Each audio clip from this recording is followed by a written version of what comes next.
Welcome to Blizzard Fire. We hope this video helps fire up your solution. You start by unlocking and prepping the horse class. Do this now because the class scales from equipment.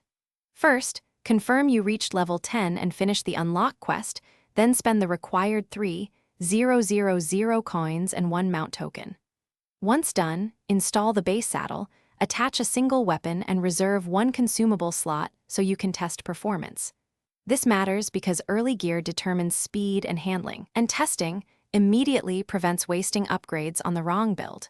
Now you focus on movement and skill sequencing, which defines success in combat.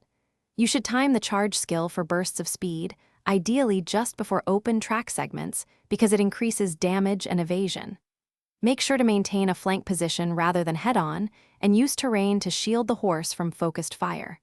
Also, prioritize upgrades. Max charge first, then dash, and finally passive endurance. This order improves survivability while you learn pacing and hit windows. Finally, deploy the horse class with a clear roll. Secure lanes early and conserve your charge for decisive moments. During engagements, rotate to the rear when your HP drops and trigger the consumable heal around 30% to avoid defeat. This preserves momentum. After the run, review performance and upgrade the most used skills.